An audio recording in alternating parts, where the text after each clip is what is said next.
Okay, so I was on YouTube just looking up card tricks, and I saw Miss Mag 880 or 822's final 3 amazing math card trick. And as he's doing the trick, he explains how he has no idea how it works. It's just this math anomaly that he can't explain, and I haven't seen anything explaining it so far, so I was gonna make my own video on that. Now, if you want to fully understand this explanation, first go to this YouTube video and check out his tutorial on how to do the trick. Then you will better be able to understand this explanation. And alright, I must also say that this is, while it is supposed to try to be a mathematical explanation, I'm really just going to be going through the visuals of what the trick looks like and how the numbers break down, but I'm not going to do the best job at explaining it just because I'm trying to just give a visual representation of how the trick works. Okay, so the first step of the trick is to separate all the cards in the deck. Well, sorry, the first step is actually them to get their 3 cards, and I just happened to pull out 3 5s, and I'm not going to be using the 5 of diamonds. Then you separate the cards into 3 piles. That's 10, 15, and 15. What you're going to do is you're going to get them to put one of their cards on top of the first pile. Then they cut this pile. And this is where you have to think about the math. No matter how many cards they put on top of that card, on top of this pile, the next card they put on top of this pile will then be like, it'll still be on top. So all of the cards from this pile, the second pile, essentially get put on top of their first card. And the same thing happens for this one. They cut the pile and put it on top. Then this goes on top, and then the final 9 that are left over go on top. So then the next part would be to take the next 4 cards and put them on bottom. You can explain this however you want, or I also saw in the comments you can just initially make the first pile 14 cards and the trick will work the same way. But anyway, you put those cards on bottom. Then the next step being to split the cards all into 2 piles. Well, doing the math, I'm not going to explain all of it right now, but doing the math, all of their cards are going to be on an even number. So the first number being 1 that you flip over, the second being 2 that you keep face down. All of their cards are going to be in the even numbered face down pile. And I'm actually going to flip them over so that you can pay attention to them. The next card, and their card will be the 6th down. This is one of the 5s.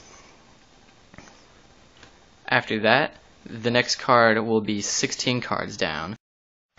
Okay, sorry, in the middle of trying to filming this with just one hand, I screwed up the trick. But anyway, back to where we were. Their card is going to be the 6th one down. So this is going to be here. Then 16 cards later, the next one will appear. So 1, 2,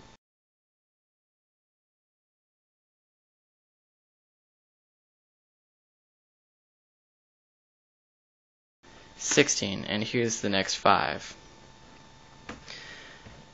Then the next card will be again 16 down. So 1, 2,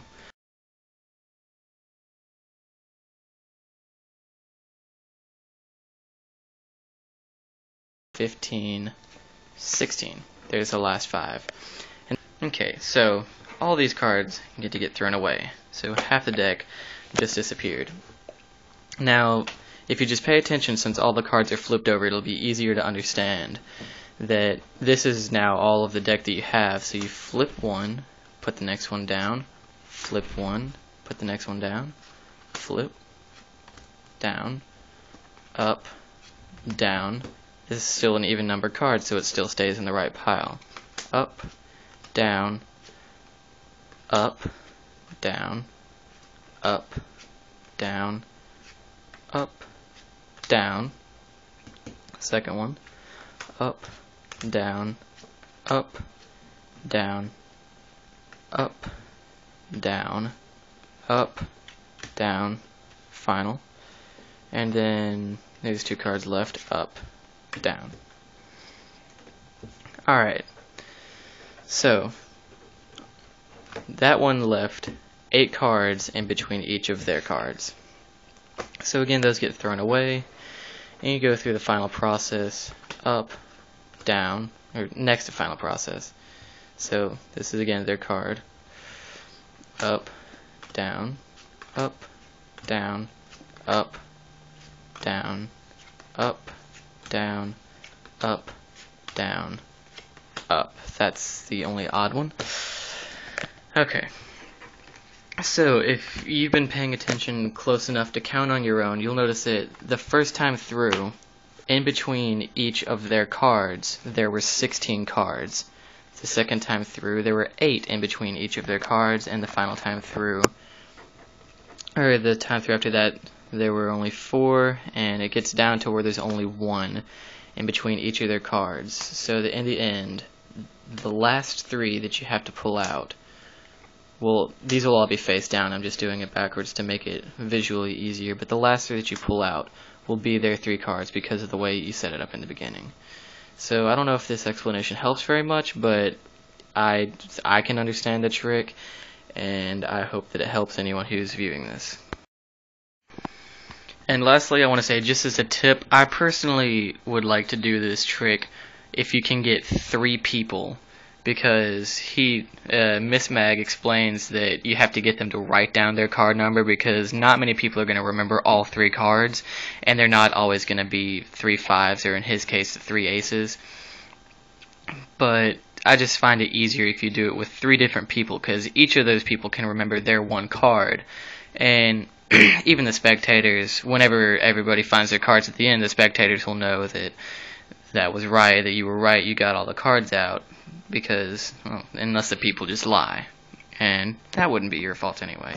So thanks for watching the video, and I hope you have fun with this trick.